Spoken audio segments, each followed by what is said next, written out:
We're off to a rip-roaring, fucking shit.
Padded Room Radio is on the air, you motherfuckers!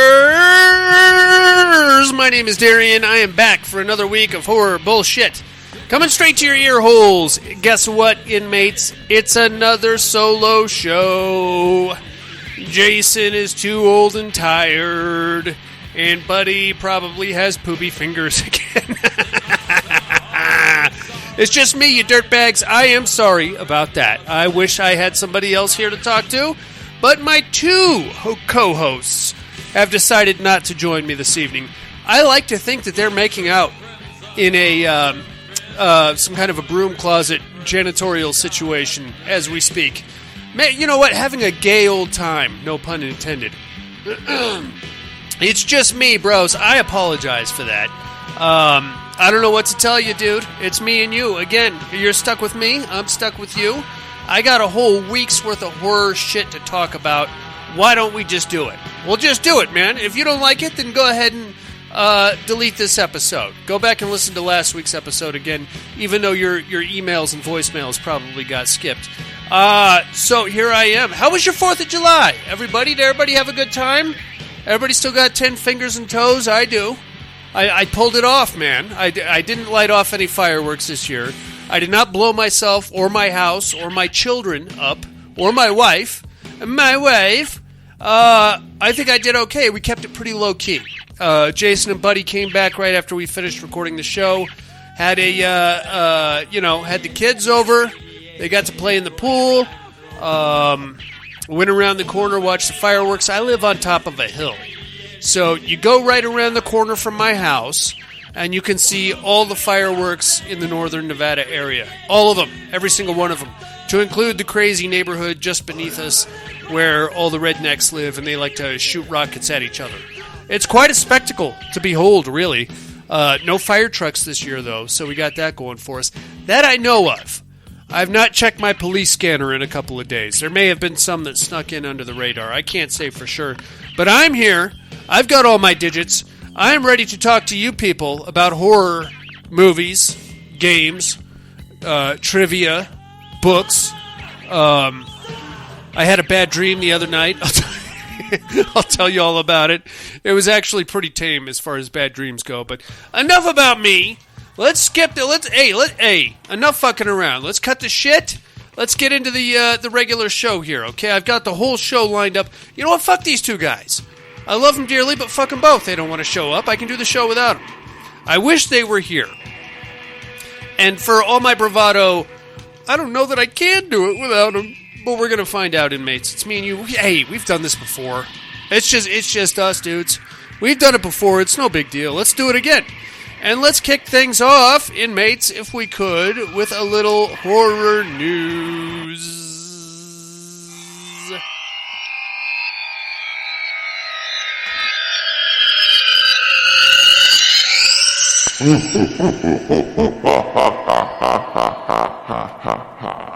Horror news. Yeah, boy. The trailers are up right now, inmates, for The Nun Part 2. Okay? I'm not exactly wetting the panties over The Nun Part 2. I'll be honest with you. Nun Part 1, not that great. part of the the Conjuring the fucking universe, Conjuring universe. That's great. I love it. I'm sure they'll find some little Easter eggs to throw at us about I don't know, the Warrens or the fucking Annabelle. They're gonna fucking shove Annabelle up our ass again. I don't know, man. The Nun was not that good. It was probably the weakest. All right, maybe the second weakest out of the Conjuring movies. I'm not all that hot and bothered over a part 2. Dude, you got to bring me a rated R movie is what you got to do. Conjuring movies, great. Very scary, very creepy. The Nun, pretty milquetoast in comparison to the rest, if you ask me. That's why I'm not all that hot and bothered for The Nun Part 2. I did not watch the trailer, so I can't tell you anything about it. I will at some point. It was actually a teaser trailer, so I don't know, probably didn't have a whole lot of anything in it, so I'm not too worried about it just yet. It's supposed to release this September. We'll see if that happens or not. What else we got here? Set photos are out from Beetlejuice 2, and they contain Jenna Ortega and Winona Ryder as their characters. Lydia Dietz and Lydia Dietz Jr., whatever her name's going to be. I don't know. All right. So let's talk about Beetlejuice 2 for a second, shall we? Are we horny for this? I will check it out. I will take my kids to see it. I'm not exactly frothing at the bit to get to it, though. I love me some Michael Keaton, and I love the original Beetlejuice, clearly. I will probably put that one on hold until it pops up on Peacock or some other fucking situation. You know, one of the streaming things. So, but, I mean, dude, Winona Ryder has not aged a day, really. Has she? I mean, you put that weirdo goth haircut on her, it looks like you're just watching the original Beetlejuice. Who I want to see back is Alec Baldwin. Can they find a way to wedge his fat ass back in there and make it make sense? Because he's put on about 150 pounds since the original Beetlejuice. We'll see how they figure that one out. He's not coming back. There's no way. He is box office poison right now. He just killed a guy. Dudes, he killed a guy, or I think it was a chick, actually, on that other movie. You can't know. You can't put him in a movie for at least, he's on like a 15-year probation that he's probably not going to live through. You know what I mean? So, even though he was cleared of the charges, you know how it goes in Hollywood, bros. You know, you get accused of something, even if it's not your fault or you didn't do it, you're done. You're dunzos. That's how it goes. What else we got here? Texas Chainsaw Massacre Slaughterhouse tabletop game is being released by Funko this September. Okay. All right. I would love to be the board game dork. I have a whole closet full of horror board games. I've told the story before. Each and every one of them has an instruction book the size of a phone book. I don't have time to learn how to play all these fucking things. My kids aren't mature enough to get all the rules and all that shit. My wife is too busy. My friends, every time I bring them over here, they're like, okay, tell us how to play. And I'm like, hey, let's just do some shots instead. So, do I need to continue to buy the horror board games? Yeah, I suppose I do. I probably should go ahead and pick this up. Okay, so there's also a Halloween 2 board game being released by Fright Rags.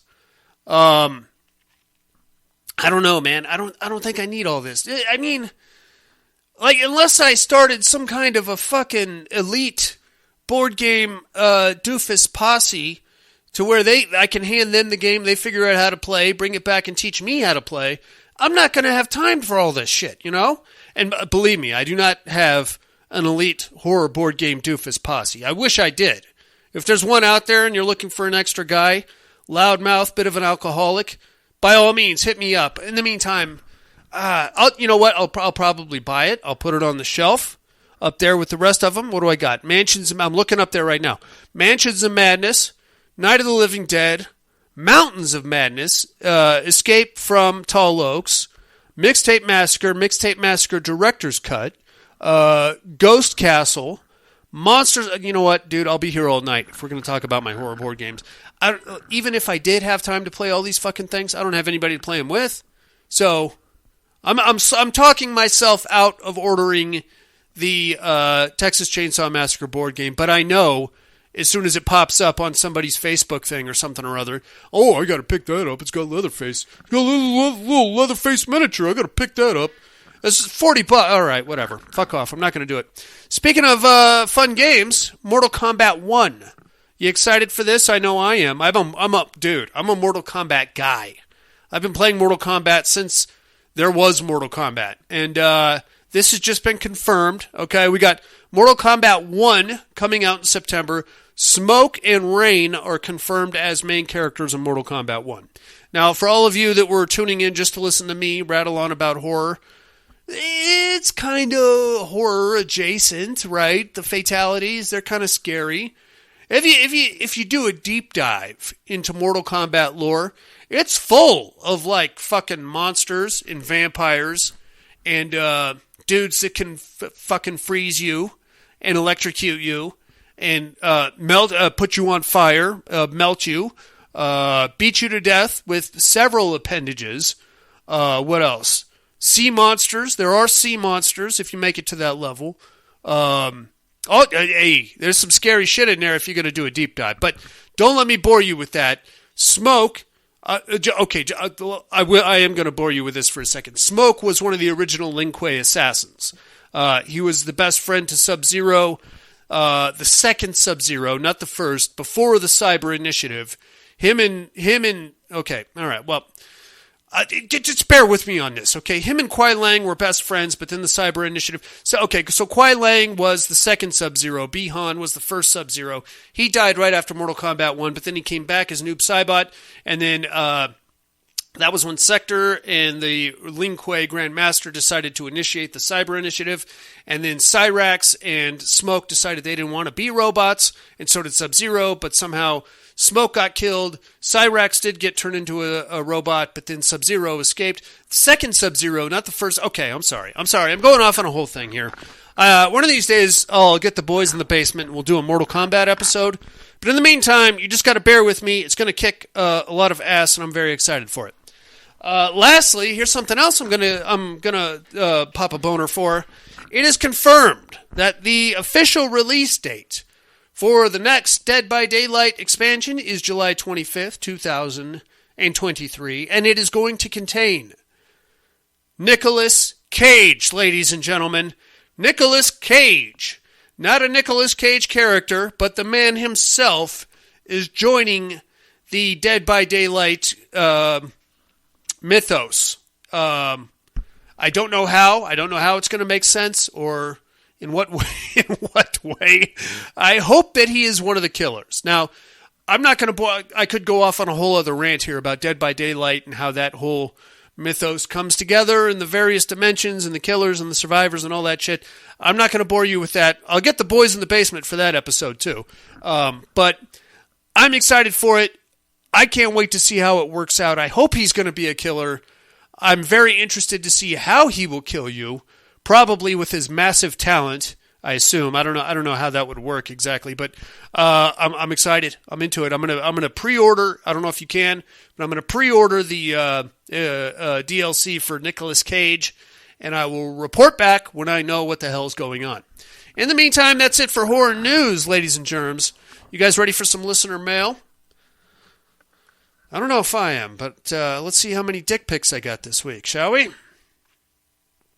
Or more to the point, how many people have photoshopped me onto their dick pics? That seems to be the latest trend there.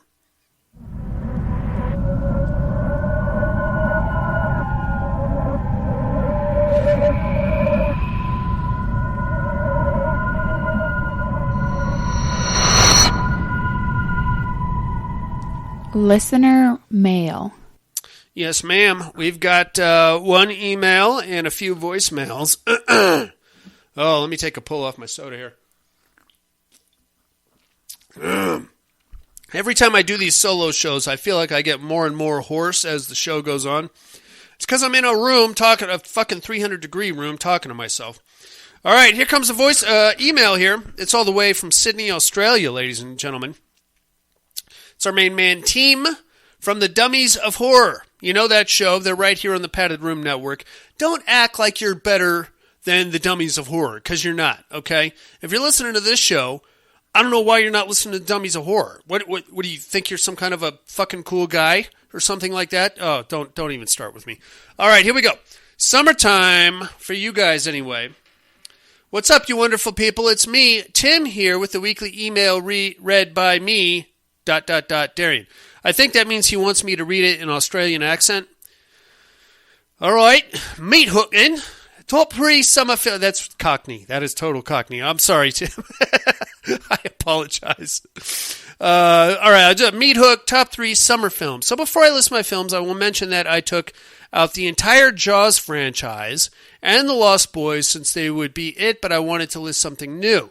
I chose 3 films that make me think of hot weather. Number 3, Club Dread. Broken Lizard guys who did Super Troopers, Beer Fest, etc. made a horror film that's a lot of fun. I dig it. I've seen Club Dread, Tim. I'm going to say it is okay. I would probably say if I had to rate the Broken Lizard films, number 1 would be, of course, the original Super Troopers, then Beer Fest, then Club Dread, then Super Troopers 2 is my thinking there. And now they've got, what is that, Brooklyn Nine-Nine or something like that. That it's a TV show, but it's okay. Number 2, The Hills Have Eyes remake. Yep, the remake is better than the original. I'm going to agree with that. I'm going to agree with you, Tim. Dude, the original... Okay, so let's talk... I'm going to go off on a rant here about The Hills Have Eyes. So, the original Hills Have Eyes, at the time, was very... I don't want to say groundbreaking, but it broke a lot of rules as far as horror goes. The innocent were punished. The wholesome American family got shattered into 50 bazillion pieces and eaten. That's right, they were eaten. I overpronounced the T there. I understand, and the E. But so within the realm of a 1979 Wes Craven film, yes, very very groundbreaking and horrific and everything else. But dude, when it got put in the hands of Alexandre Aja, he took the fucking nastiness and cranked it up to 11. That disgusting breastfeeding scene. Okay, in the original, we had the parakeet thing, which was nasty, sure. But, dude, now we're breastfeeding? We're grown-ass mutant adults, and we're breastfeeding from this poor young lady that is terrified for... Okay, all right. I'm going to gross myself out if I keep talking about it. Never mind the part where Ted Levine gets lit on fire as a distraction. They just need him to yell and scream so that they can distract the rest of the family to go help him, and then they can move in. Okay. See, you know what that is? That's an ambush tactic. That's modern infantry tactics 101 right there. That's what that is. Okay, let's get back to Tim here. Sorry for going off on a rant. Number 1, Texas Chainsaw Massacre. The film just reeks with summer heat, and it's definitely a must-own film. I have several copies, Tim. Thank you very much. It does. No, it does. And I would say that the remake does also.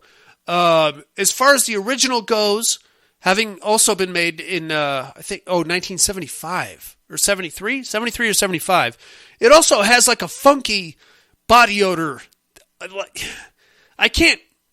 You ever look at something and you just think to yourself, that stinks. You can't smell it because maybe it's on TV or you're looking at a picture or something. You're thinking to yourself... or you see a picture of like a homeless dude, and you're like, that fucking guy stinks. I don't know what he smells like, but I can see it from here. He smells like an asshole. That's what I get when I look at Texas Chainsaw Massacre. The inside of that van, to start with. They're all complaining about the heat. They let the crazy hitchhiker in there. You know he stinks. You know they already stink to begin with. That's a stink-on-stink crime, as far as I'm concerned. You get in there, it's a nice potpourri of disgusting body odors from around the country. All right? And then the whole thing with the... now we're blowing things up, and we're lighting things on fire inside the van. That's just burnt hair. You know what burnt hair smells like? It's disgusting. And then from there, we go to the house. Okay, well, at least we can spread out, and there's air circulation in the house. But then we go to the Sawyer house, where there's just a bunch of dead shit laying around in the summer heat. Okay? That's like 10,000 homeless people. You know what I'm saying? Just being crammed into an elevator. It's like stink on stink crime is what it is.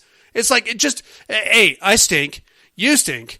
Why don't we go stand out in the Texas heat in the desert, and we'll stink together, and then let's find some dead things to bring into our own stink fest, and it'll be Stinkapalooza 2023. What do you say? That's what it is. That's the vibe I get from the Texas Chainsaw Massacre, and then that's before all the dead people start showing. There's already dead shit in the Sawyer house. Now let's go kill a bunch of kids. You've got about a 3-hour window before they start to stink. Dude, really, it should be the Texas Stink Massacre, as far as I'm concerned. But I'm with you on that, Tim. Right on. Still voting for Sam to win in the Terror Dome. Darian, I can't remember your clues, so no idea. And yeah, that's it for me. Much love and joy. Summer while I'm down here freezing my dick off. Is it really cold in Australia right now, Tim? I've been to Australia. I don't imagine it ever gets below like 65. I could be wrong. Send me some pictures with, like, snow. I want to see Australian snow. I want to see what that looks like. Right on, Tim. Thank you for writing in, amigo. You're a gentleman and a scholar. Inmates, you're already listening to the Padded Room podcast. There is no reason for you not to just continue on the feed into Dummies of Horror. But don't say Horror for Dummies because, you know, cease and desist letters. Cease and desist letters will come down the pipe, and Tim doesn't need that shit. I'll tell you right now. All right, that was all we had on the emails. We got a couple voicemails lined up here. Let's kick things off with our main man in Alabama. You know him, you love him. Former host of Wicked Wednesdays, former host of Horrorcopia. The man needs no introduction. It is Alan. Padded Room, what's up? What's up, Alan? Everybody's doing good. I'm here. I made it. Darian, you are Event Horizon. Nailed it! I know you got my fighter in from the Terror Dome. Okay. Let's see, summer movies. Give me... Shit, I don't know. Return of the Living Dead is number one. I agree. I mean, this is never really a genre I've thought about. Right, I mean... give me Friday the 13th Part 6 is number 2. That's a good... Even though it was a little rainy. And number 3... I guess they're all summer movies, really. Huh. I don't know, throw another Friday the 13th in there. Okay. I just ain't that crazy about Jaws. Oh, yeah, well, it's an okay movie. Okay. But at the same time, it's a shark. What's it going to do to me on land? Oh, there's a shark in the water. Fucking fair enough. Anyway, talk to y'all later. Bye. Right on, Alan. Thanks for calling in, amigo. I feel like we need to talk about Jaws, you and I. Now, I get it, and I feel like that's the swan song of all the Jaws haters, is that it's a fucking shark, and if you don't like it, stay out of the goddamn ocean. Fair enough, dude. I agree 100%, but it's 4th of July weekend. It's Amity Island, for Christ's sakes. Of course you're going to go in the water. Now, if you're an islander, as they say, water is like your bread and butter. You're going to be out there on a boat. You're going to be out there having a good time. You're probably going to have a couple shots in you. And then before you know it, there's a goddamn shark fin circling you, dude. Now, don't get me started on the perfections of the movie Jaws. And Tim, if you're listening, I want you to pretend that Alan did not call in and say, never mind Jaws, because we know him to be a good person. There's no reason to jump his shit, okay? That being said, let's backtrack. There's a lot to unpack here in this voicemail. Alan gave me free reign to pick another Friday the 13th movie besides Part 6. My go-to has always been Part 6, I'll tell you, honestly. I think that's probably the best one the franchise has to offer. So if you're going to put me on the spot and make me pick another Friday the 13th movie, I think I got to go Part 3. I'm going to go Part 3. Friday the 13th 3D. Now, not for the 3D nonsense, although if you watch it outside of 3D, it's very campy and fun. But you got a lot of good kills there, and I think that's worth mentioning. I'm also not mad at all at Part 7. I remembered hating it the first time I saw it, but on rewatch, it's not so bad. Can we all just pretend that Part 8 and Part 9, Jason Takes Manhattan and Jason Goes to Hell, never happened? I think that's for the best. I think that we should all just agree that let's just do like a memory scrub on those two. It's okay, Alan. I understand your, I guess, mediocrity when it comes to Jaws. You don't have to suck its dick. A lot of us will. I would say it's still probably a perfect film. It's got the... Okay, but you know what? We're going to save that for another episode. Don't draw me off on another rant because we'll be here all goddamn night. Okay. Thank you very much for calling in, Alan. We got some other voicemails to get to, inmates. Let's get down to Southern California. Here comes our main man, Mr. Tom Hardy. Hey-yo! Hey-yo! Padded room, how's my favorite degenerates this week? What's up? I do hope everyone is doing well. I'm here. Everybody's still got 10 fingers for I the do. fourth celebration. Yeah, absolutely. Hope Thank you everyone for had asking. a good time. Yeah. Anyway, I want to get into it really quick. I did actually have some horror news here. Oh, okay. I'm Love not to sure hear. if you guys have been following the Warlock from Julian Sands. Julian Sands. The actor that played him. Yeah. He ended up, I guess, dying On a hike, which is very I felt weird. bad about it. I was like, oh, man, that's all that guy ever did. He was the Warlock. That is not true. I don't know. I thought the first one was actually pretty good. But, yeah. he was It gets just the very Warlock silly. in those flicks. Man, I come to find out, that dude had like a bunch of fucking Prolific film career, credits. He goes, like, if I way do back. say so. I just only know him from that. I guess he had fucking hike somewhere in San Gabriel Mountains down here and Yeah, dude. got lost, fell off the trail, some damn thing. But, What a hey. So, R.I.P. Julian Sands. Julian I guess. Sands. He will be missed. Anyway, on the educating department, man. Come I on think now. I got you here. Come on, Tom Hardy. Event Horizon. Yes, sir. You Man, did that's it. a good fucking flick. I remember agree. seeing that in the theaters. Yeah, me too. I was like, fuck me, man. That one was an unexpected. Right? Unexpected good flick. I agree completely. Totally up the ante there. On the Terror Dome there. What do you we got think? Sam versus And David. David from the Lost Boys. You're right. This is a fucked up match. I man. mean- This is a fucked up match. Yeah. But, I'm just going to say put me down for fucking David. Okay. I know Sam has, like, the lollipop sucker thing. Sure. And, We don't know what Sam is the real problem. But, David's got, like, the fucking dangly earring. Okay. Mullet. I mean, that's So, true. I think High fashion. that would obviously rule the day. And then, just because you're writing the fan flick, I want you to fucking have to include the dude with the tuba or the saxophone. I want you to include the sax player. Sexy sax man, in your, sure. write up of that. So yeah, just put me down for him. Okay. On the fucking what is it? What are you looking at? The Meat Hook. Oh, the man. Meat Hook. Yeah, Dude, summer this is movies. A tough one, man. Because Really? so many horror flicks, really are summer fucking. I mean, flicks, if you think but about it, I'm yeah. trying to stick, as close as possible to the actual question. Okay. The ones You don't that have actually to. like, make you feel like it's summer. Sure. And for myself, I would go with The Burning. Okay. Another summer camp number movie. 3. Go ahead and give me Jaws, number 2. Of And course. The one that I thought everybody was going to be going with was I Know What You Did Last Summer. Really? Well, I mean, it has summer. Okay, he got GP'd. He did call back. Okay.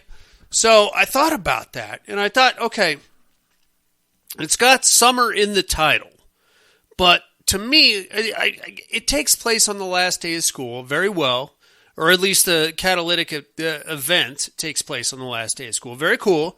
But because of the setting, which apparently was actually somewhere in North Carolina, but it feels very Pacific Northwest, it didn't really feel like a summer movie to me. You know what I'm saying? Like Freddie Prinze Jr. for the majority of the movie had one of those long sleeve sweater things on. So if you're going to go, I'm looking for board shorts here, Tom Hardy. I'm looking for bikinis in my summer film. That's just me though. He called back. Let's see what else he has to say after getting G motherfucking P, baby. G motherfucking P. Oh, hell yeah.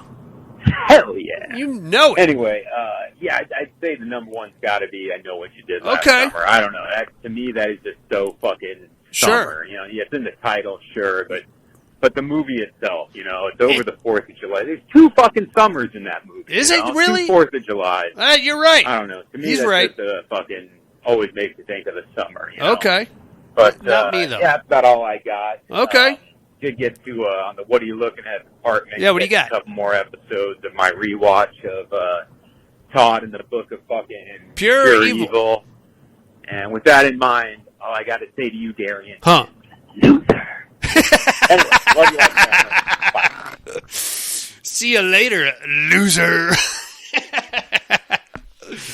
Inmates, if you are not watching Todd in the Book of Pure Evil, I implore you to just watch the first couple episodes. If you can tolerate that, I think you will be pleasantly surprised. It's a nice potpourri of Evil Dead meets Beavis and Butthead, I guess is the best way to put it. That's the best I can do. There's much more to it than that, but I found it to be rather entertaining. My kids love it. I have not one but 2 Todd in the Book of Pure Evil t-shirts. Right on, Tom Hardy. Thank you for calling in. Sure. I mean, I'm not going to tell you what to put on your meat hook, inmates. And if you say, I know what you did last summer, I'm not going to disagree with you because literally the name Summer is right there in the title of the movie. And yes, you're right. Not 1 but 2 summers, both 4th of July weekends, take place within the scope of that film. So, yeah, to me, it just doesn't feel very summery. It feels much more, I don't know what the fucking word I'm looking at, like drab, I guess, overcast, dreary. It felt much more like fall to me. I don't know. Maybe I'm going off on a tangent. I don't mean to do that. What I do mean to do is thank Tim, Alan, and Tom Hardy for calling and writing in. You guys are beautiful. Your Terradome votes have been tallied. Inmates, if you would like to get a hold of me or us, if anybody else ever shows up again, you can do so by going to paddedroompodcast.com, clicking the contact link, or sending an email to mail.paddedroompodcast.com. That will come directly to us, or you can call the mental health hotline, area code 775-387-0275, and you will get whatever you need to say to us off your chest, and we will play it on the air, and it will be a beautiful thing. We can share, inmates. We can share our thoughts and our feelings, and we can be together in a precious moment. Oh, go fuck myself. Let's get into a movie, you motherfuckers. Get crushed. It all started coming down. Headache. Shrivel. Blackness. You wake up dead. That's about as bad as things go, right? We're all dead. It makes you wonder, what the fuck did we do to deserve this?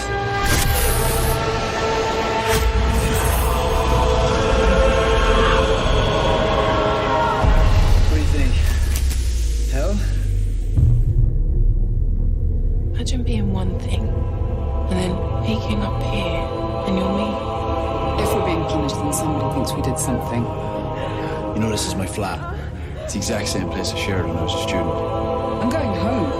I don't think we can. We don't know what's out there. Maybe time isn't the same here. You just want to believe that.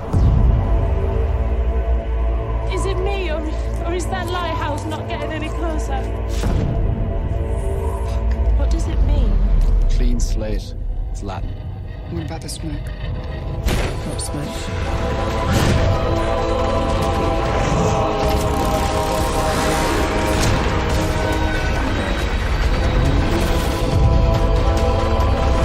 Where is it she goes when she disappears? She's going back. All the beaches, all the houses. You not created this place. You fucking chanted it into existence. We've got to weapon. Weird. It knows what I did. What we all did. It's not the sun. What happens when the bubble's gone? Time's running out. I'll be punished forever. You do.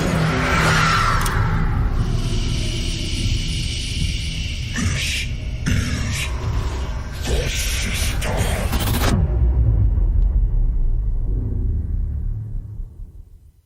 That's right, fuckers. It is After Death from 2015. That is one word, After Death.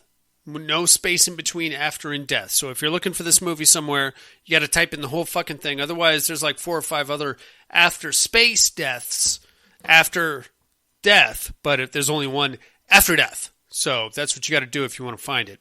It's from 2015. It is rated TVMA. God damn it. It had to be rated TVMA because there is not a whole lot going on here, and apparently they are terrified still of an R rating. Within the scope of the plot of this movie, there should be some things for us to look forward to, but for some fucking reason they decided to pull back, and what we have is a TVMA, which means exactly fuck all. It means you're looking at a bland movie that you're going to forget 13 seconds after you're done watching it. So I'm letting the cat out of the bag here, inmates. I'm not a big fan of this one because they pulled a lot of punches when they shouldn't have. So let me just jump right in. 4 stars even on IMDb.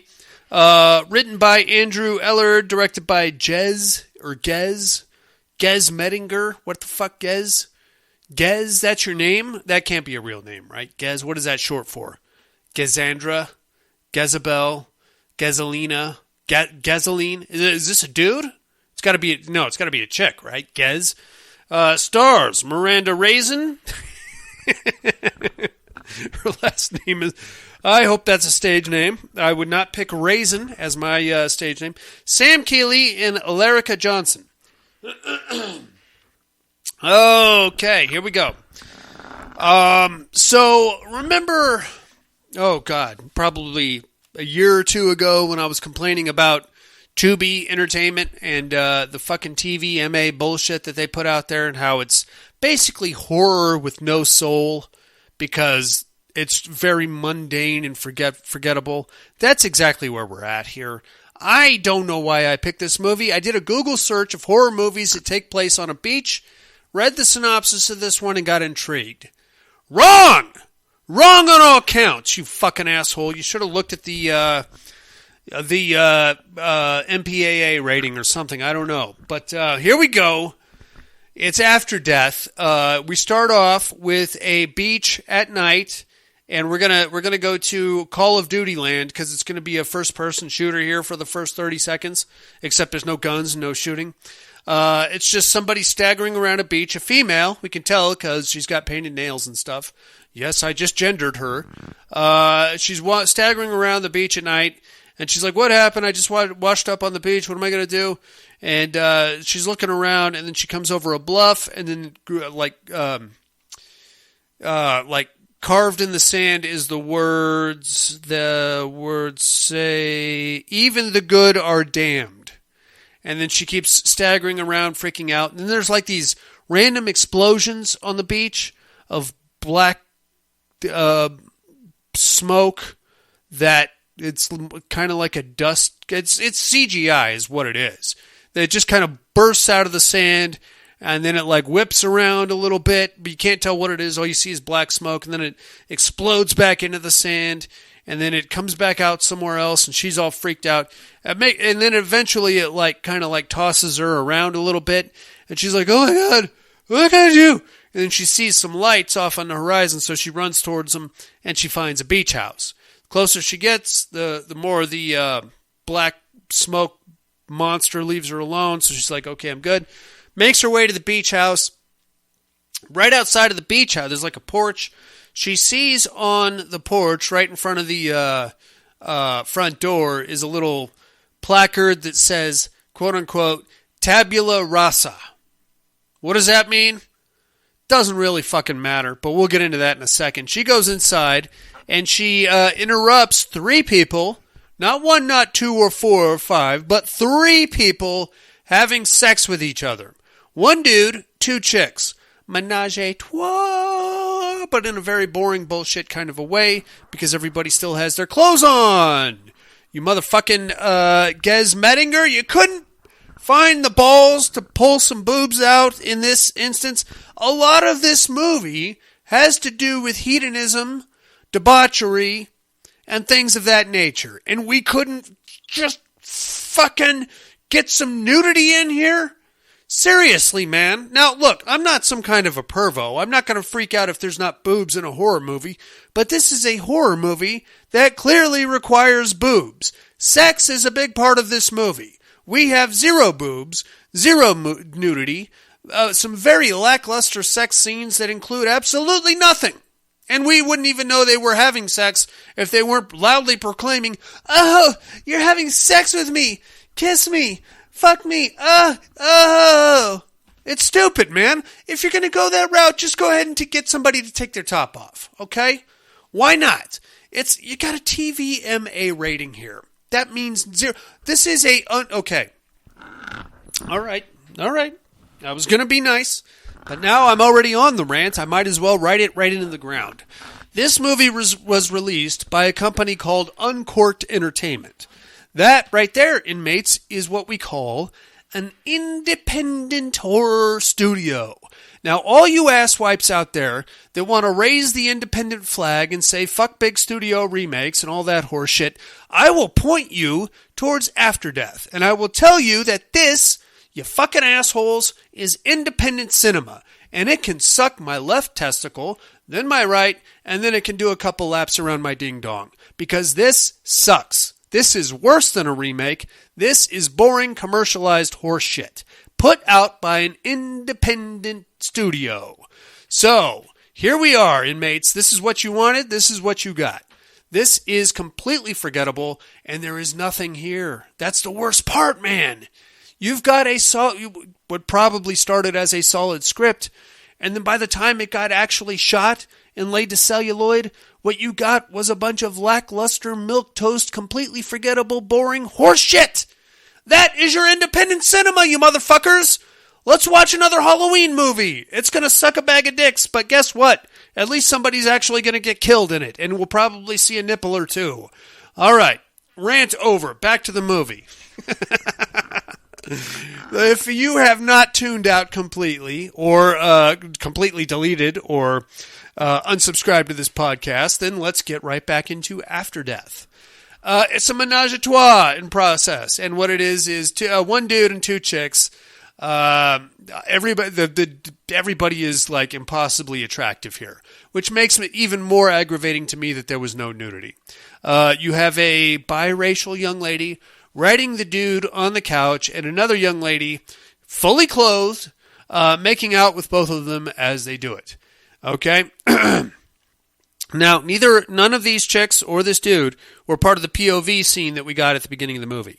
This young lady marches in. She's like, "Oh, what the hell?" And then we see our black smoke monster like get through the window, and it kind of does a lap or two around the living room of this beach house, and then it goes up into an air vent.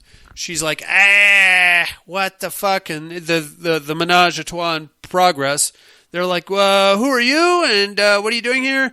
And eventually we get introductions all around. We quickly come to the realization that all of these people are dead. And they realize that they're dead, which is great. There's also a fifth individual in a back room, another young lady who is trying to kill herself. She's slashing her own wrist, but no blood is coming out. And that brings us to the grand conclusion that we are all in fact dead. So now that we've come to the understanding that everybody here is dead and we are in some kind of afterlife situation, we can kind of get down to brass tacks. We're going to meet these five people. We have one dude, four chicks. The guy's name is Seb, S-E-B. I don't know what that's short for. Imagine Sebastian. But if I was named Sebastian, I would go by Sebastian, not Seb. Seb sounds weird to me. I don't know why. All these people are English also, like British. So there's that. The young lady that we caught the POV cam on, her name is Robin. She seems to be the only one interested in trying to find a way out of here. The biracial young lady, her name is Pat. The chick that's making out with everybody, her name is Livy. And then the mousy girl who was trying to kill herself, her name is Ani. Very British names, right? Yeah, you won't find like an Alyssa or a Brianna in Britain, apparently.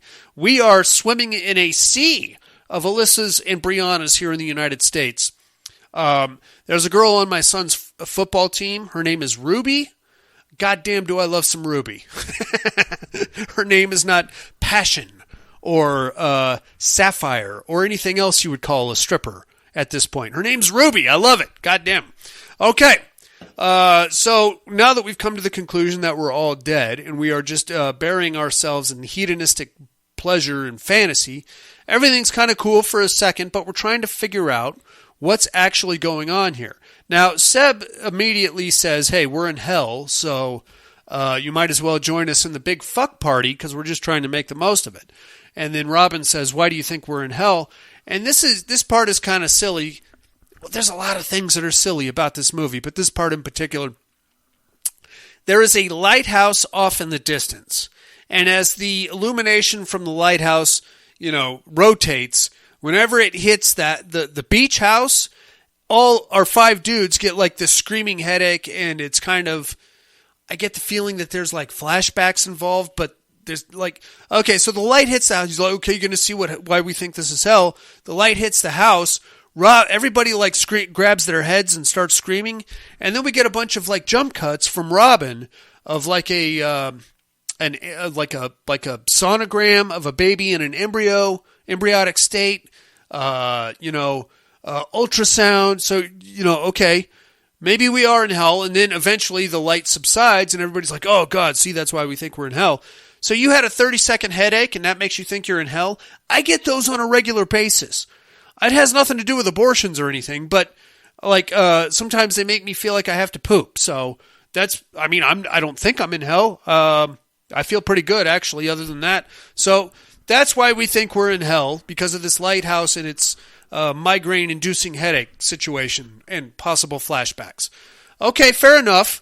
So this is some kind of hell state, but it's actually pretty cool because as we get to know these dudes, Seb somehow brought a cooler full of vodka back with him, and that's pretty awesome because every time he opens the cooler, it's full of bottles of vodka. But so everybody's just getting hammered all the time, and they're having sex with each other, and they're all pretty hot. So if this is hell, you can probably sign me up. It seems all right to me. We'll get more into this as the story goes on, of course, but I don't know. It doesn't seem that bad. A beach house, hotties, booze. They had like a pretty decent like sound system in there and playing music and stuff. I'm not mad at this. I'm not mad at this hell at all. I'm interested, to be honest with you. Okay, so from there, we're trying to figure out how we got here. What's the last thing you remember? We come to the conclusion that we all died in this tragic nightclub accident. Something happened in a nightclub they were all at. They all died at exactly the same time because some kind of roof collapsed or something like that, or pyrotechnic explosion. I can't say for sure. And anyway, they all died at the exact same time. That's why they all washed up on shore at the exact same time, and now they're all in the same beach house. Okay, very cool, very creepy. They're walking around, and this is when we come to some conclusions. Excuse me. First thing we try to figure out is what we did to deserve to be in hell. So from there, we basically start a truth or dare game where we're all pounding vodka and confessing our greatest sins. Starts off pretty mundane. Robin comes in with a bunch of unpaid parking tickets, and then Pat confesses to cheating on a test. Seb confesses to shoplifting when he was a kid. Livy confesses to I don't know. And then it kind of gets worse and worse as the montage goes on. Okay, now I slept with a married guy. Okay, banged a couple of... I cheated on my girlfriend. Okay, stole some shit, whatever. But, we're drinking. It's a whole montage. So we're drinking, we're getting hammered, we're confessing to all this shit. Finally, at the end of this, Robin looks over at Seb and she's like, well, aren't you going to talk about the assault? And Seb's like, what are you talking about? And she's like, oh, I was questioned as a witness, so you should probably get that off your chest. And he's like, I was at one point accused, but the charges were dropped of some kind of sexual assault. And she's like, yeah, I know. Cops called me and I had to come talk to him because I witnessed you taking her to the car and she was out of it. So basically, to make a long story short, Seb kind of half-ass confesses to a date rape situation, which is very creepy. But he insists that she was consenting and she was conscious when they had sex. And Robin's like, I don't know, man. She didn't look very conscious when you were dragging her to the car. And this is where we find out that Robin worked at the club where the big disaster happened. And Robin then confesses to like pushing permits through and, fast tracking some things and skipping some other stuff. And we'll get more into that as the movie goes on. Okay, very interesting. Still not really accomplishing anything. About this time, we come to the conclusion that, okay, we're in hell, but the lighthouse, that's the light. So if we are dead, and periodically as this movie goes on, Ani is just going to vanish into thin air. Like literally, bang, gone. Like standing there 1 minute, gone the next. And the only conclusion we can draw from that is that she is technically still alive somehow, and they are trying to revive her, and every time they bring her back, she vanishes from this purgatory state and goes back to living life, but then she comes back because they can't keep her alive for too long, I guess. It's never really fleshed out. We just have to go with that, so okay. All right, very creepy. Robin at this point is going to take charge of the situation, and she's like, guess what? I always heard that you go into the light when you die, so the next time the lighthouse comes around, well, better yet, why don't we all just put our coats on, and we'll start walking towards the lighthouse and see what happens. Okay, righteous. Let's do that. Ani and Livy agree. They put their coats, I guess they have coats all of a sudden. They didn't have coats at the beginning of the movie, but whatever. They go walking out onto the beach, and they're headed towards the lighthouse. And the light is rotating, and everything's cool. Ani's being kind of mousy. Robin's being kind of, authoritative, I guess, for lack of a better term. She's like, this way, let's go this way. Livy is just kind of following along for the ride, because that's that. Seb and Pat both decide, we're not going out there because it's very scary. Instead, while you guys are gone, we would like some privacy because we're going to fuck each other. Again, we're going to have sex with each other again, because that's all we've done since we got here. Without taking any clothes off, you motherfuckers. I hate that, man. I hate it. What that tells me is you've got no balls, Gez Mettinger, or possibly Andrew Ellard, whoever is responsible for the lack of nudity. The hedonism and the debauchery and the the reckless abandon of where you're at in this film. The idea that you're already dead, thus you can get away with whatever you want and do whatever you want. The freedom of that is almost a character in this movie in itself. And yet, for whatever fucking reason, you couldn't put the pedal to the floor and go all in on the nudity? Why? Why would you not do that? It's part of the movie. It's part of the story. It's part of the plot. Hedonistic sex, ridiculous sex, is part of what it's something that needs to be seen in this film, and it is not. Well, instead, all we get is people making out and then kind of writhing around on the bed, and then eventually, for whatever reason, they get interrupted. So, dude, you're not really selling me on that at all, Gez Mettinger. Grow a pair of balls, make another movie, you fuck face. All right, back to the show here. Oh, the dogs are going at it.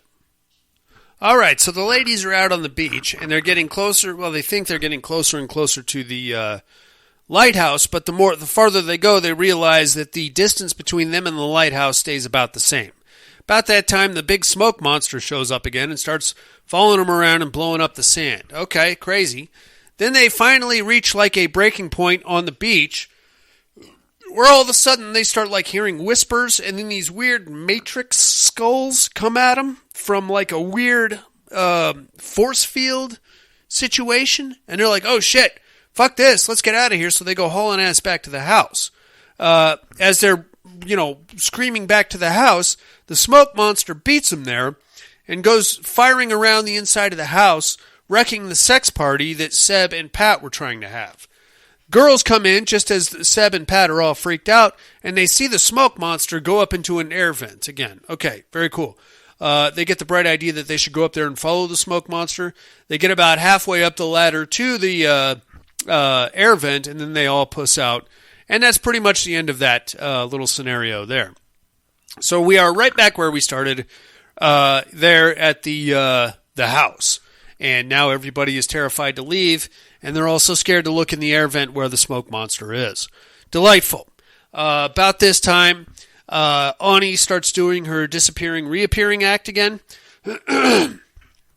And Livy calls Seb out, or not Livy, Robin calls Seb out onto the porch, and she's like, hey, man, I know you were accused of that rape shit. I was one of the witnesses that was going to testify against you. I don't know how you got the charges dropped. He's like, hey. Yes, I was accused of that, but I was, the charges were dropped because there was no, she decided not to press charges because it was a consensual act. Yes, there was a lot of alcohol involved. Yes, she did take some pills that I gave to her, which she asked for. And yes, we did have consensual sex. So I'm not the bad guy here. And then there's like a little bit of a screaming match. And this is where we start to realize maybe Robin isn't the person that she's letting on. Seb's like, hey, dude, you worked at the club where we all died. And you were talking about... And she's like, hey, you shut your fucking mouth. And then all the girls come out and start yelling and screaming at Seb because they think he's a rapist. So Seb's like, you know what? You know what, you fucking assholes? Go ahead and fuck yourselves. I'm going to go take off to the lighthouse, and I'll see if I... Because that's better than hanging around here with you, jerkwads. So, peace out, y'all. He goes walking out on the beach. The girls go back inside, and they're like, well, good thing we got rid of him. Meantime, we're going to hang out with Seb for a minute. He goes out there. Eventually, he gets followed by the big smoke monster. He's like, oh, shit, I don't want this. So he goes running back towards the beach house. Okay, so the smoke monster tosses him around a little bit.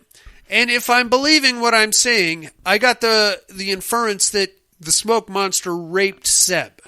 Now, again, there's no nudity or anything really to imply this, other than the fact that Seb got knocked down on his stomach. And then there's like a weird thrusting kind of situation to kind of insinuate something. It's never overtly stated, but that's the vibe I got. I can't say for sure. All right, fair enough. Back at the house there, the ladies are hanging there like, well, good thing we got rid of him. Ani disappears. She reappears again. This time she's holding a bracelet, and they're like, oh, I brought this back from real life, and now it's here. And then the smoke monster comes in right before Seb gets back, and it attacks the girls, and Ani uses the bracelet to fight the smoke monster. And it's not that the smoke monster is like hurt by the bracelet, it's that it's almost like the bracelet sucks it in. So I don't know how that works exactly, but apparently things from the living world like can fuck with the smoke monster. So they fight it up into the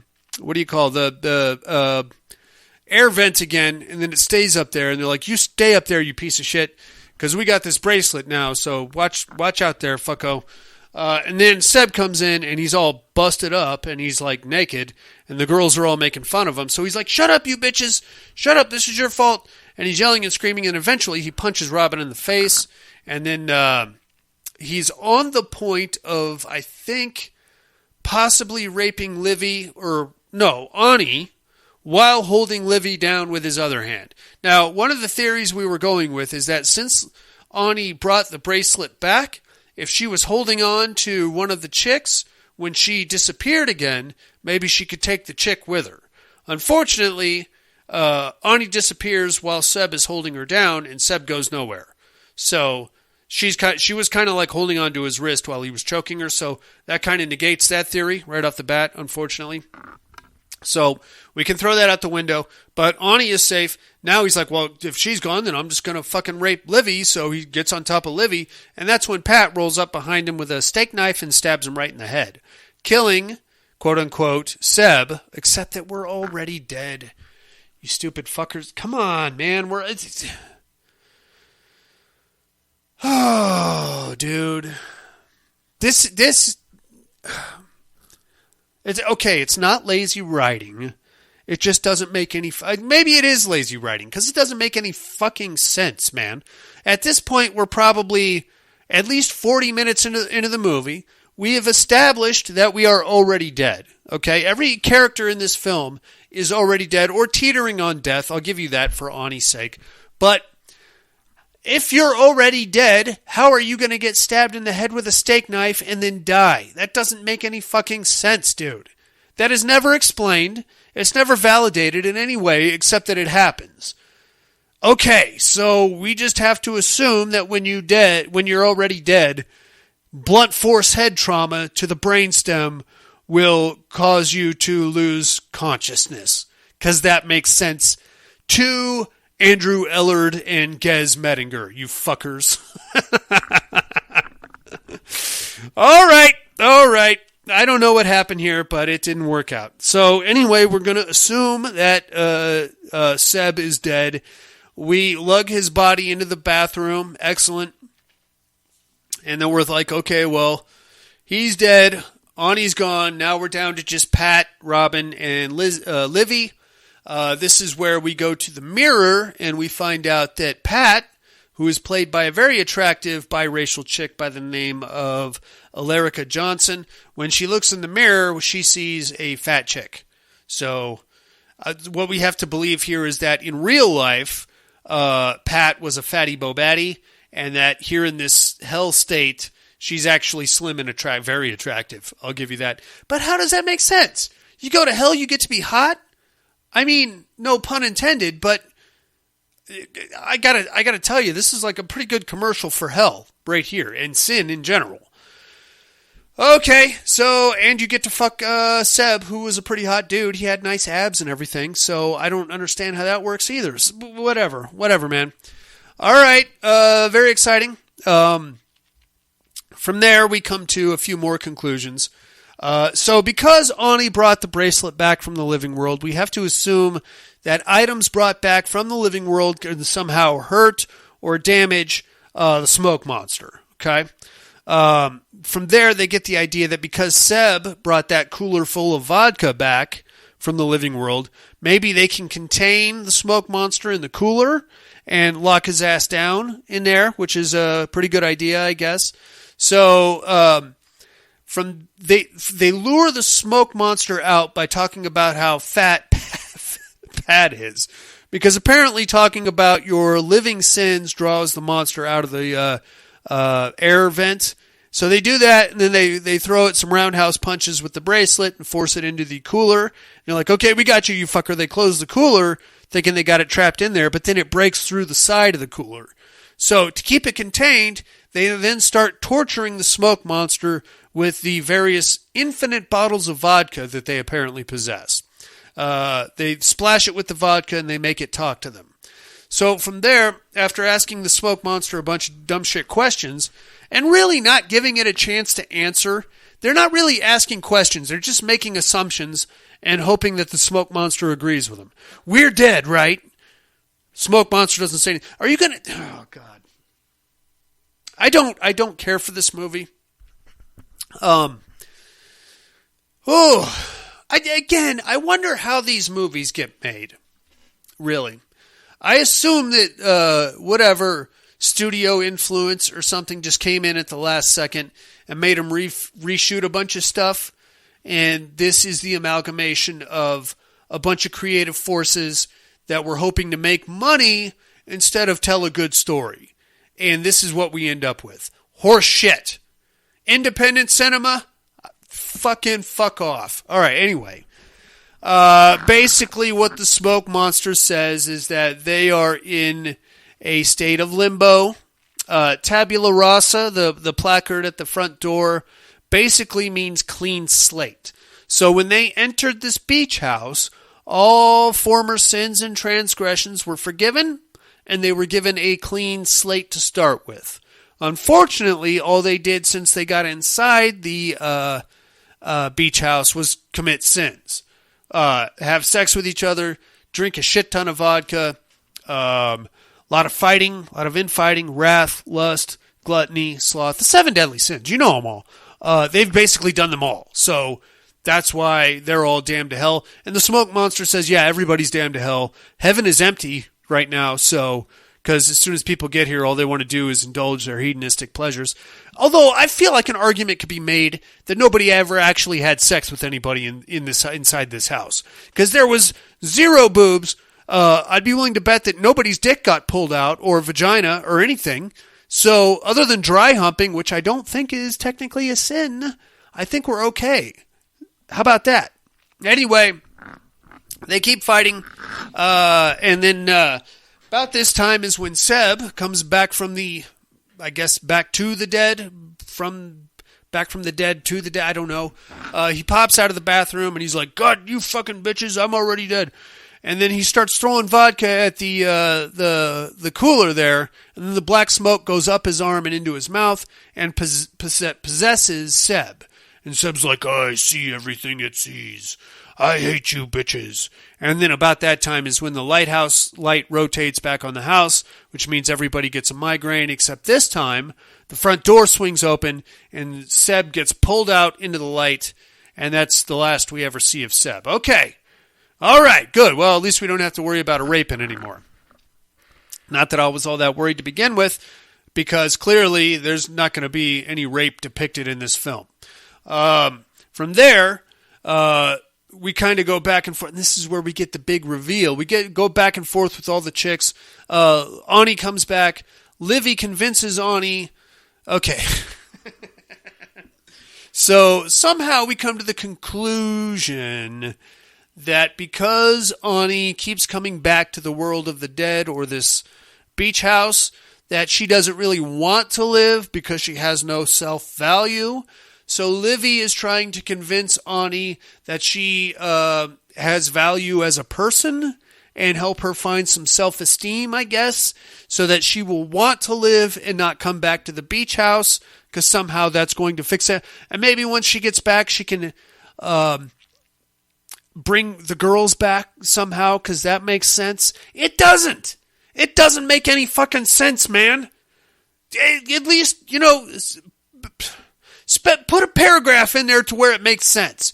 I read a book once that said helping the dead come back to life and giving them a sense of self-value. Okay, still doesn't make sense, but at least I'm willing to sign off on it. Nothing, except that Livy just had this half-cocked idea all of a sudden, and now we're going with it. So we all give Ani a big kumbaya hug. She vanishes again, comes back and hands Livy a blanket, and then vanishes for the last time. Good job, Livy. You are out of here, babe. That leaves Pat, Robin, or not Livy, Ani. Pat, Livy, and Robin. And they are the last three chicks. So Robin, being like the alpha female of this group, starts dumping the vodka on the what do you call there? The old cooler with the smoke monster in it. Like, hey, you fucker, you tell me what I need to know. So it crawls up her arm and goes into her mouth, and then she gets possessed. The light swings around again, and this time it stays on the house, immediately pulls Pat out into the light. She's out of the equation. That leaves Robin and Livy there by themselves. Now, okay, this is particularly stupid. This is particularly stupid, inmates. This is the dumbest shit I've ever heard. But no, it's not. I've heard dumber, but this is like top 15 of the dumbest movie endings I've heard in quite a while. And we're not all just going to wake up and pretend this is a dream, so at least we have that going for us. So Robin gets possessed by the smoke monster, okay? So once she gets the smoke monster inside her, she's like, I see what it sees, and I know what it knows. Livy then convinces possessed Robin to somehow send her, Livy, to heaven instead of hell. Now, it was never established that the smoke monster could do any of that, but we're just going to go with it. And Livy is somehow going to be like a kamikaze pilot and blow the gates open to heaven, which will allow all the souls in hell to go pouring into heaven. How does any of that make a lick of fucking sense? And why the shit should we have to sign off on it when it's never explained? No, at no point in this film did we decide that the smoke monster had any kind of power to do anything at all other than blow up random sand things and hide in a air vent. If he's that fucking powerful, why is he hiding in an air vent? That doesn't make any sense, dude. What are we even doing here? All right, whatever. All right, so the smoke monster through Robin is like, I don't think so. But then Livy does, Robin, I know you're in there. You can control him. And then Robin eventually is like, we're going to heaven. And then the light hits them, and then they walk out the front door of the fucking beach house, and that's the end of your movie. And that is After Death, man. God damn, do I hate... It's not that I'm mad at it, okay? I mean, I guess I am. I guess I am mad at it. I'm not...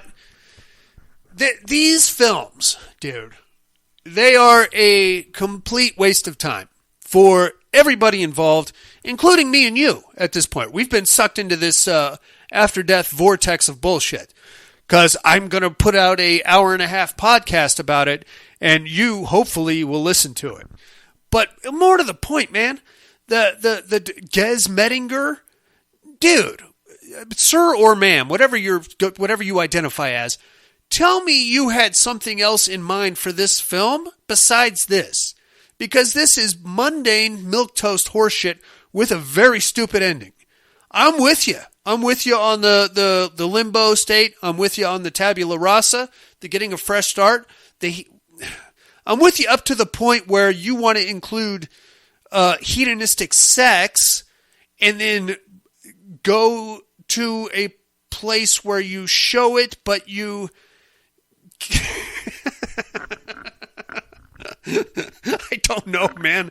I lack the diction to articulate what I'm trying to say. This movie has no balls. That's the best way I can put it.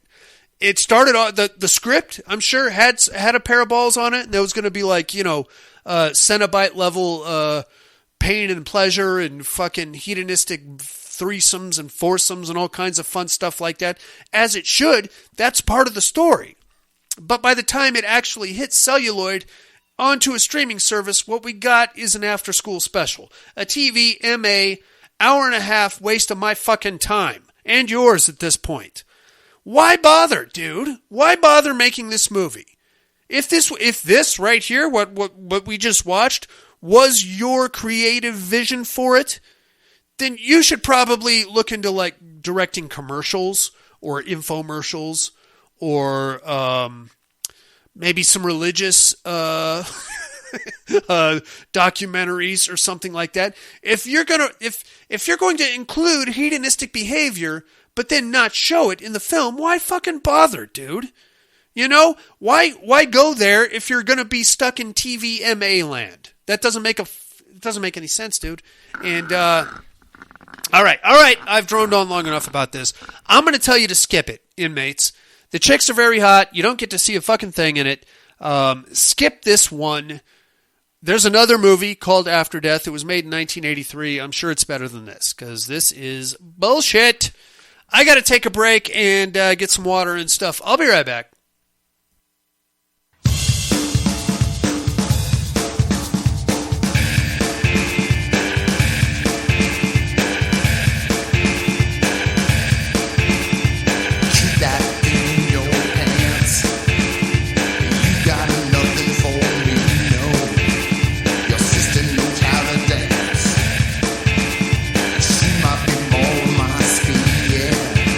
She moves just like a panther.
Hey inmates, if you like what you hear, head over to the Padded Room Facebook group and support us through the Patreon link with a small monthly donation.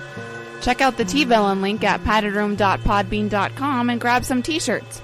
Thanks for listening and enjoy the rest of the show. And now I'm back, ladies and gentlemen. Oh, I feel a little bit better. I got some water, and I went to the bathroom, and I had a little snack, and now I'm ready to talk to you about more horror bullshit. If I were to die and go to a limbo state, and I had to get the tabula rasa, the clean slate, start all over, I would need to be in a place by myself. I'll tell you right now, because if there's other people there, I'm either going to get pissed off or I'm going to get horny. I'm going to get horny and pissed off. It might be like a grudge fuck situation. I don't know. I don't know which way I'm going to go. It depends on who I'm with, but it's not going to be good. Tell you, especially if I'm stuck in a beach house like that, it's going to go down, dude. So better off I'm just by myself, I think. And unless I can take my kids with me or something, I don't know. That was it, man, and that was not a good pick. I wanted to find a movie that I hadn't seen yet, so I did. And the fucking TVMA thing that should have been a big red flag. I forgot how pissed off I was at all those Tubi originals and their TVMA horse shit. But now I remember, okay? I've been reminded of how bad those movies suck. And I will steer clear of them from now on. All right, enough about that shit. Let's move on to something a little more upbeat, shall we? Let's not depress ourselves with bad horror movies. Let's instead talk about 3 good horror movies. 3 on a meat hook.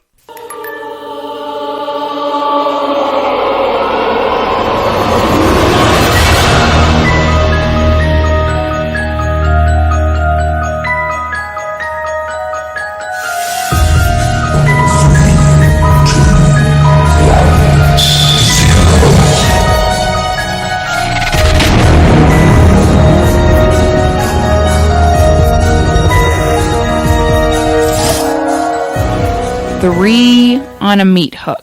This week's meat hook, top 3 ghost movies. Okay?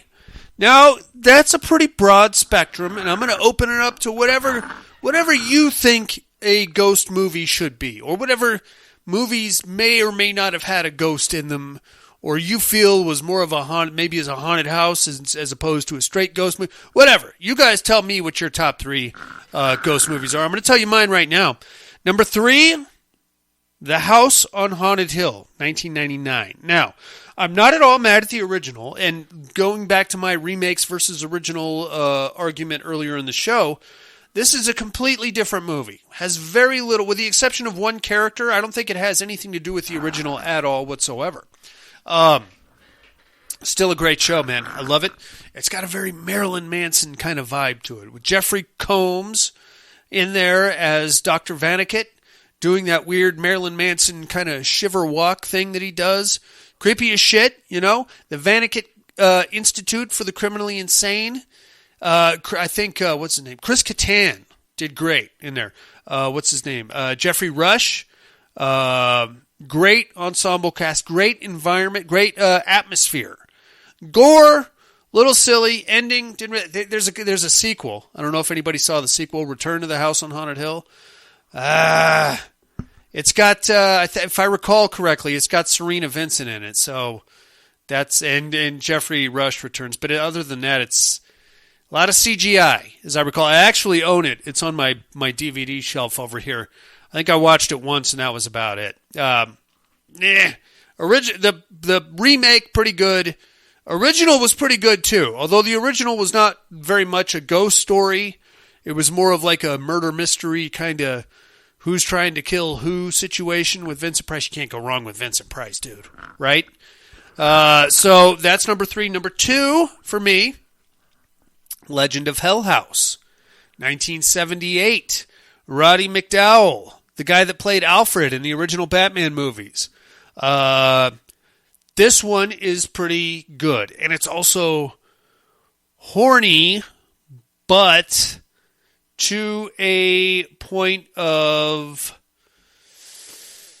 like, not to step on my own toes with the argument I just made against After Death, but the lack of actual sexual contact in The Legend of Hell House kind of ramps up the horniness in a weird way.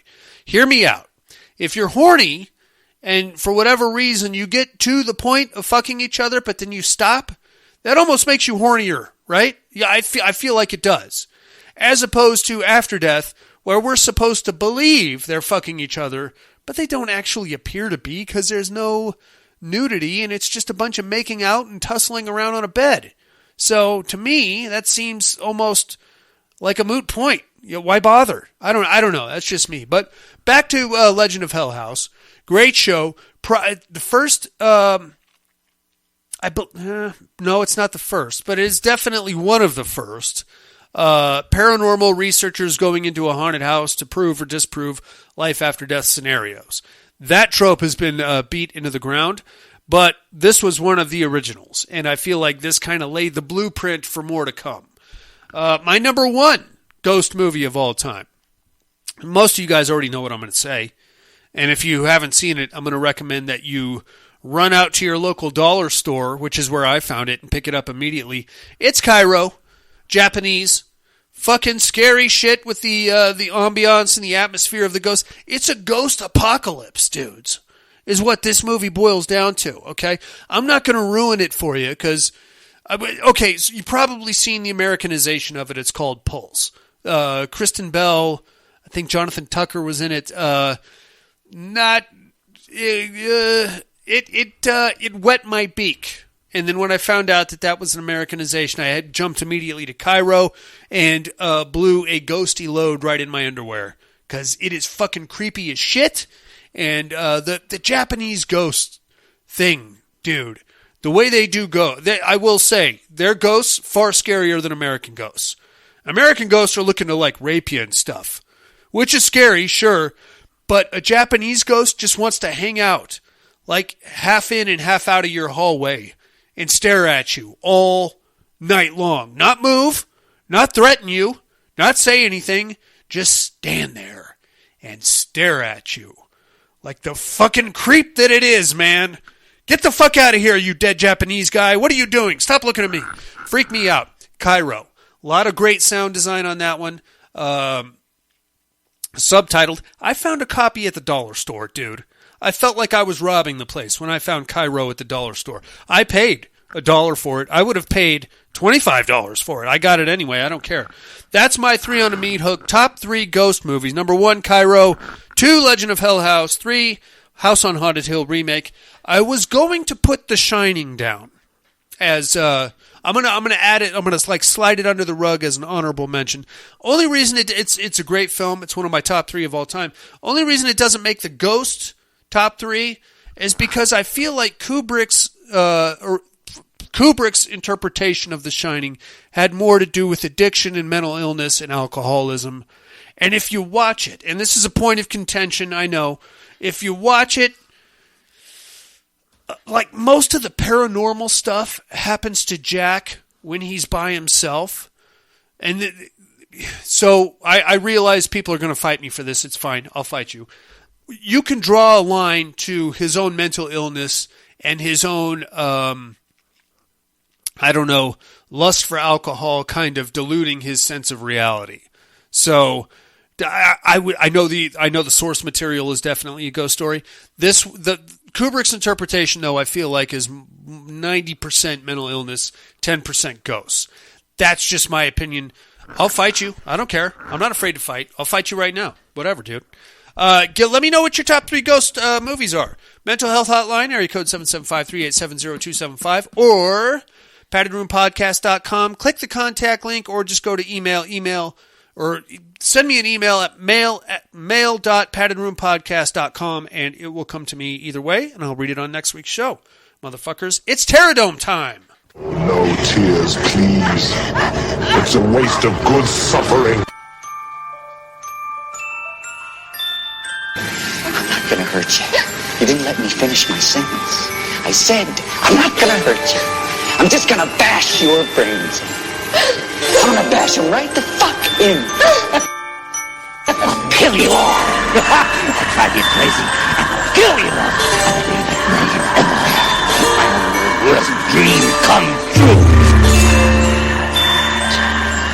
6-year-old child with this blank, pale, emotionless face, with blackish eyes, the devil's eyes.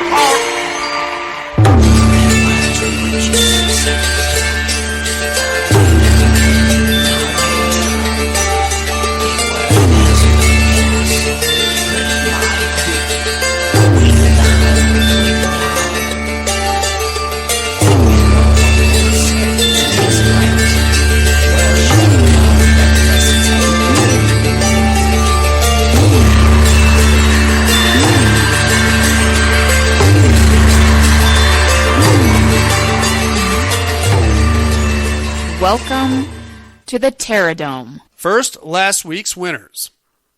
Singles competition in the one-off conference, or whatever you want to call it. We had David from the Lost Boys versus Sam from Trick or Treat.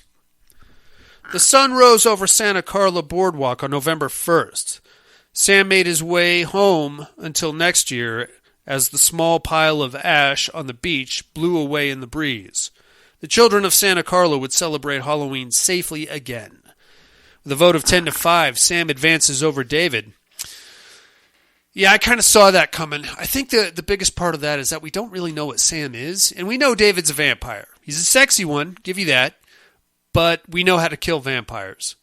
Sam can be dismembered with a fucking shotgun and put himself back together. We saw it happen. We saw the whole thing. Brian Cox did it. He put himself back together. You can't dispute that. All right, on to this week's matchup. We are in the Asylum Conference Round 5. As usual, inmates, bear with me. I don't really usually write things, like professionally or anything like that. Rose rode for days trying to escape the Institute. The very motorcycle that had put her in this position was now her only means of escape. Out of Canada and into the American South with high hopes of possibly Mexico or South America, as far away from them as possible. She was still accepting of her new biology and abilities as she went. The strange appendage that protruded from her upper torso, the need to feed on human blood. It was all because of what they did to her. The need to feed was returning now, so was a deep fatigue. She would have to find somewhere to rest and people on whom to feed. Then her bike hits some stop strips on a tow truck driver emerges claiming he can fix the bike for her if she doesn't mind spending the night cleaning up an abandoned old pizza parlor called Willy's Wonderland. Reluctantly, she agrees. Singles competition, we have Rose from Rabid against Willy the Weasel. Against Willy the Weasel from Willy's Wonderland. This is a silly one. I know it. In writing this, I wrote it as from the original David Cronenberg Rabid, as if it was that Rose, but feel free to interpret it as either one. I am going to have to go with Willy the Weasel, simply because he is an animatronic, and Rose needs blood. So he doesn't have any blood, therefore I think...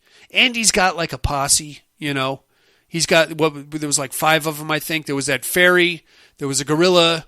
I feel like I think there was a knight and then a chameleon, I think. He had like a whole crew of them, of those animatronic things. I'm going to take Willy the Weasel on that one.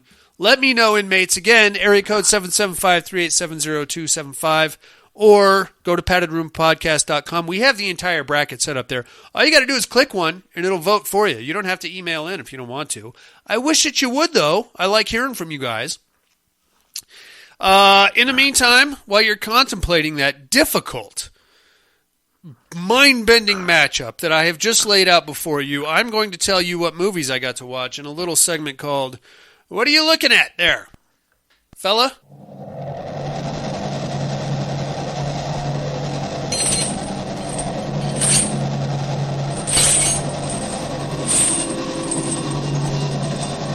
What are you looking at?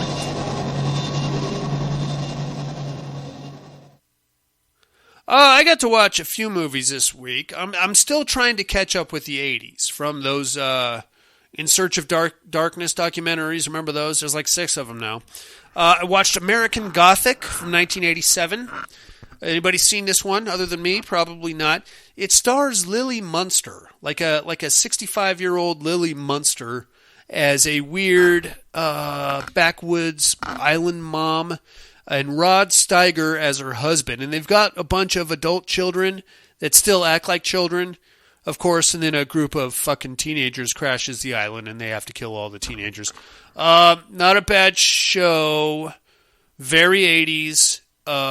Pretty fucking silly all the way around. I'd say it's fine. Why not? I watched that. I watched Superstition from 1982. Anybody seen this one? Preacher and his family move into a church-appointed house with a history, ghosts, and there's like a serial killer kid that lives down the street there. It's fine. There's nothing wrong with it, except that the dad of the family that moves in cannot be a bigger vagina. He is completely terrified of everything, refuses to help his family as they're being slaughtered one by one, and really refuses to do anything at all. Of course he dies, thank Christ, but it's a pretty silly movie. The Out There Halloween Megatape from 2022. So this is actually the sequel to the WNUF Halloween special. I know you guys have seen that. It doesn't really pick up where the first one left off. It kind of goes to 1996, I think, and it picks up from there. So like 10 years after Frank Stewart disappeared, now we have like a daytime Sally Jesse Raphael-esque talk show, and she's doing a whole thing on aliens. This one is really more of a gonzo tape of 80s commercials than anything else. It's fine. If you liked the WNUF Halloween special, you probably like this one. I don't think it's as good, but it's still fine, if you're feeling nostalgic. And then lastly, I watched Event Horizon from 1997. Did a big outdoor viewing for me and my horror crew. Put up the projection screen and wheeled out the projector and the big boom speaker. Had a great time. Had the friends over, barbecued, had some cocktails. It was great. It was good times. That's a great movie, too, right? Everybody wants to shit on it. Well, not everybody. Some people, want to shit on it. I think it's a great show. It's like The Shining in space, if you ask me. Anyway, we watched that, and that is all I'm looking at, inmates. Time for some immersion therapy.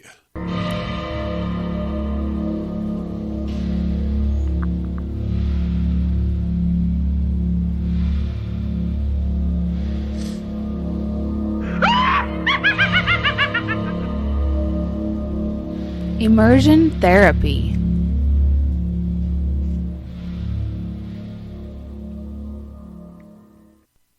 Did you get a chance to watch Pet? I did. I wasn't that impressed, to be honest with you. I think my main gripe is that they made Dominic Monaghan a little too likable.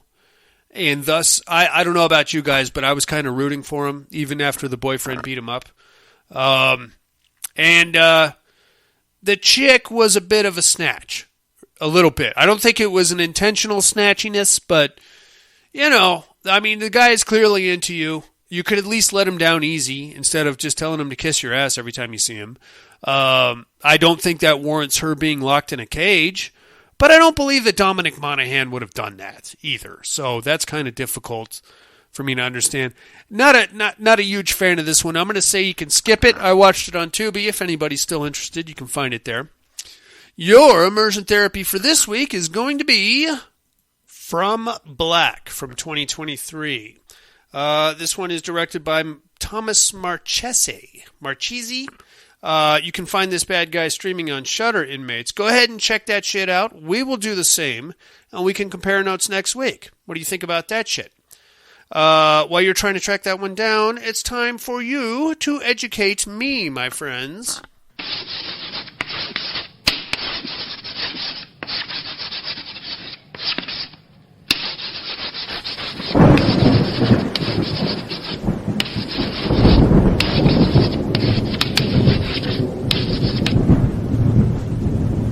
Educating Miss Monica.